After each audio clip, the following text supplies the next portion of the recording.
Hi, everyone. Thank you so much for joining us for our Improving Data Access and Insights using Starburst Trino at Optum webinar. I have with me today Dwight Evers from Starburst. He is our Senior Solutions Architect, and Mike Pryor from Optum, and he is a Principal Engineer. I'm so excited for you to learn more about Starburst and how we helped Optum succeed in improving their data access and insights. A couple housekeeping items. Feel free to ask any questions at any time using the question box on the GoToWebinar panel. However, we will be holding all questions to the conclusion of the presentation and we'll wait to answer them then. Let's quickly run through the agenda as well. So Mike will walk us through the Optum's customer profile and their challenges, and then we'll pass over to Dwight, he will tell us how Starburst Solutions helped fix those problems. And then lastly, we will open up the discussion for some Q&A.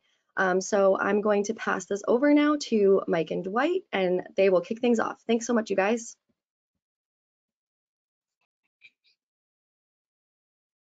Thanks, Becca. So just a bit about me. I've been working at Optum for 4 years in the data science infrastructure, and I've been helping to roll out Starburst Enterprise Trino to resolve some of the challenges that we've had. So we have a number of tenants, but one of our main kind of internal customers is on the STARS management reporting. We receive a lot of analytics from different data sources, and we have to try and improve our STARS rating. And essentially, we need a system just to be able to correlate data from different data sources and then to visualize that data in Tableau dashboards. Okay, next. Okay, so in our infrastructure, we have a lot of data in a data lake. It's a Hadoop data lake. So traditionally, we would have used Hive and Spark SQL for data analytics. We have a lot of data and a lot of users. We tend to separate our kind of users and groups into tenants, and we address individual tenants' problems with their own Starburst cluster. So we kind of keep our tenants separate. Our desired outcome is quick access to data, essentially ad hoc queries. If somebody wants to run an ad hoc query, they want the response time in seconds. They don't want to have to wait minutes. Improving resource utilization. So our kind of data lake backbone would be on a traditional Hadoop infrastructure. So you have your compute and your storage and your multiple data nodes. While that's kind of good and it's had its day, but it's not flexible. We need to kind of scale out. We need to separate our compute from our storage. And while keeping the data in HDFS, we essentially then use Trino as our SQL engine for kind of HDFS and MapOr, but our other data sources within the company. So we would have SAS and SQL Teradata. So essentially, kind of a consistent security model is kind of important. We just want one place to configure security for all access. Whether it's a Hive table or whether it's a MS SQL table. So Trino helps us to do that. Previously, we kind of for reporting and for kind of snappy dashboards, we would be creating extracts for Tableau, for example. Well, we don't need to do that anymore because with Trino, we now have the kind of interactive query experience that our users expect from a Tableau dashboard. Okay, so they don't want to be waiting for dashboards or charts to render. So we certainly have less data duplication. Okay, next slide. So our architecture, the Hadoop infrastructure is our biggest challenge. It's where kind of most of our data is in our data lake. So we looked at different kind of ways of using Presto Trino to access that data more quickly.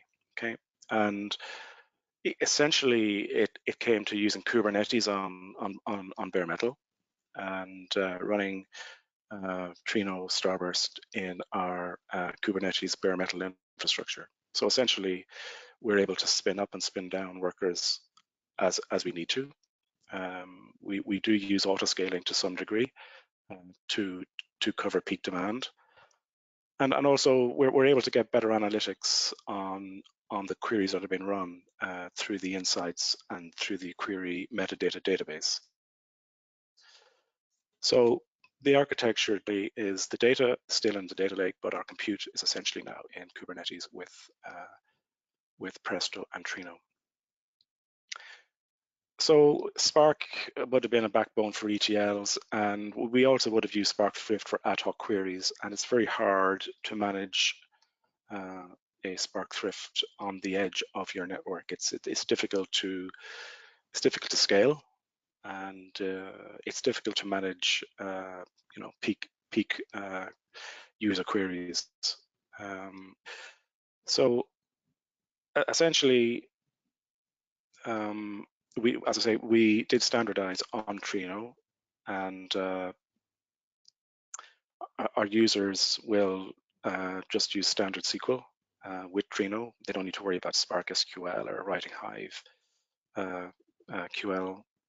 So it's essentially kind of one SQL engine. And again, the BI side of it is very important. The dashboards, we use Tableau mainly. Superset we actually use for analytics for the Trino cluster itself. So we're actually able to gather a lot of data from the query metadata and visualize that in Superset. Okay, so I'll hand you now over to Dwight, who will talk about the solution. Thanks, Mike. I appreciate it. That was great background information. So at Starburst, what were our solutions that we presented? These are things that we can provide to all of our customers, but in particular, how did we work with Optum on this? So obviously, Mike hinted at this earlier. The number one driving force is, faster execution, but also much more consistent types of results across the different types of queries, whether it's ad hoc or some of the ETL that was being done.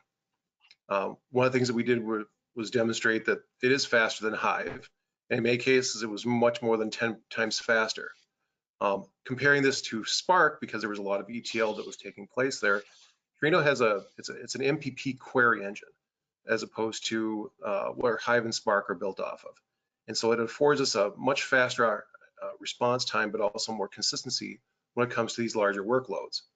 The graph there down below just kind of highlights one of the tests that actually was run at Optum during the proof of value.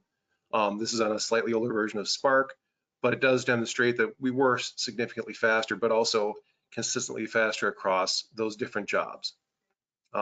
Something else I want to point out here, though, too, is that not only is it faster, but what's the utilization? Oftentimes the question is, well, if I have a large Hadoop cluster or so forth, and I'm running stuff like Yarn and so forth to handle scheduling and a lot of the plumbing underneath the covers, there's a certain amount of what we'll call Hadoop tax that's oftentimes associated with that. You don't have that penalty when running with Trino. We see much higher utilization on our nodes, upwards of 90% or even higher in some cases, whereas with Yarn and Hadoop clusters, you only get maybe at best case 80%.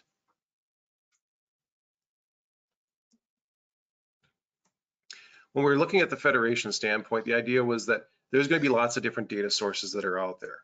What's nice with Trino is that we can uplift everything to effectively ANSI SQL 92 standard, so you're not working with all the different dialects and having to worry about, how does one interact with another.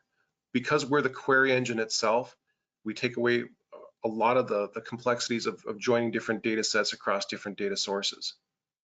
We also enable you to use a single JDBC or ODBC interface to be able to manage all of it, all your client access. And because we actually have centralized user and management and security, there's a global sense of how you can approach people who will have access to that data. So for example, in the case of Optum, certain people shouldn't have access to certain information because of PHI, or it's not part of their role or responsibility. So that can be masked off at our level without having to jump into each one of the individual data sources and manage it there discreetly. The other thing that this also happens to provide is that the elimination of data replication. Mike touched on this before, but there's no need to do a complex ETL or data extract from one source in which you want to join it with another. So if somebody comes up with a new question, it's as simple as pointing at the data sources themselves within Trino, as opposed to having to actually move the data, because as we all know, moving the data is 80% of the workload.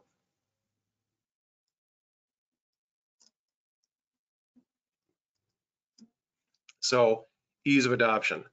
The biggest factor here is that the learning curve is just so much smaller. It's just SQL.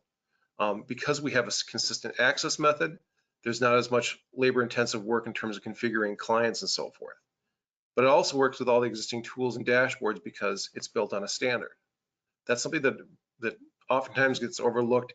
You can have something very powerful, but if it takes too much effort to leverage it, its value goes down. And this is where we provide value to our customers. So for example, here's just a smattering of some dashboards, whether it's Power BI or Superset or even our built-in SQL editor. It doesn't matter. The methods are all the same and you have full access to all the information.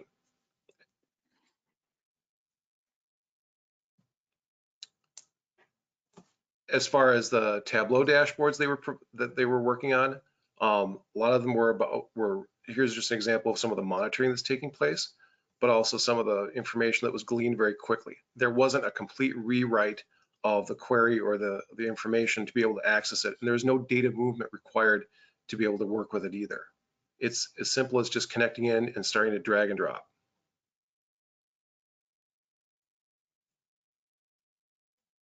So I'll hand it back to you, Mike. Okay, so this is some of the kind of user feedback from the POV proof of concept that we did, and yeah, it was one of the reasons really why we kind of moved ahead and decided to deploy Starburst in a number of our tenants. Kind of savings is one area. Again, when we compare the costs of having to provision compute in a Hadoop cluster versus compute in Kubernetes, there's no real comparison. You don't, so it's much cheaper in Kubernetes. You can scale up, you can scale down as you need to. I mean, a lot of users previously were struggling with poor query performance, and essentially, as we've already pointed out, just providing one endpoint such as Trino, it's very simple for users to use whatever tools they want. dbeaver, DB Visualizer, they can use Superset, or they could use Tableau. Again, they can use the same tools, but everything just happens more quickly. So generally, a good impression overall, and I would say that the user response was very, very favorable, let's say. So. Thanks, Mike. So at this point, we're opening up for some Q&A. I know there's a lot of people that are out there, so Becca, if there's any questions that are out there. Yes, so can you hear me? Yes, can. Perfect. Okay, so our first question that we have is, how does your journey to the cloud look like today, and how is Starburst helping with that? So Mike, you want to handle that, or you want me to take it? Well, I can start on that. So when we talk about cloud, we would say that we have an internal cloud within Optum. I mean, our Kubernetes infrastructure, and to a degree, our Hadoop infrastructure would have a lot of cloud aspects to it. So this installation primarily is on premise. It's on bare metal Kubernetes. It's in our data center. there's no reason why it couldn't be provisioned in Kubernetes in Azure. Again, using Kubernetes and Helm for deployment, we would certainly see an option to provision it in AWS or Azure when the need arises. But at the moment, our main kind of objective was on-premise. Sure, thanks. And just to add to that, our Starburst can be deployed either on-prem or in the cloud, and we really don't discriminate against which customer method you want to use. We have customers that still do traditional rack and stack with bare metal installations, but we also have ones that are much more cloud ready from their standpoint. And the ability to do both on-prem and cloud-based Kubernetes deployment makes it more flexible, and that methodology used from one can be applied to the other. Is that what you saw in your case there as well, Mike? Very much so, and we're also looking at the kind of future option, such as the kind of federation, where you can run a query across an on-prem Trino instance to a cloud instance as well. So that is something that we certainly look at testing. Yep. Yeah, the remote connector is something that we've brought out relatively recently, and we've seen some good numbers already with that, with customers being able to save on egress costs at the very least. Was there another question, Becca? Awesome, yeah. So Mike, since deploying Starburst in your environment, what features and functions have you adopted since you started out? So essentially, the kind of features and functions. So the catalogs that we would use, I suppose, whether we'd call them features, but different catalogs for Teradata, MS SQL, MapR, Hadoop. The new insights feature gives us some insights into the performance of the cluster, and it allows us to look at the kind of query response time. So that can help us in forecasting as well. And the support for the connectors, I mean, the support for Tableau is important. We will be looking at the JDBC Tableau integration as well, which has been released shortly. So we're looking forward to testing that feature as well. Thanks, Mike. Awesome. Do we have any other questions out there? Feel free to write them in the questions. If not, what a nice, quick little webinar we had. I hope everyone enjoyed it. Thank you guys. Thank you so much, Dwight and Mike, for joining us today and sharing your story. It looks like that might be it for questions. So I think we are all set to say goodbye, and thank you to everyone. And I hope everyone enjoys the rest of their day. Thanks, everyone. Okay, thank you. Awesome. Bye, everyone. I know. Okay, bye.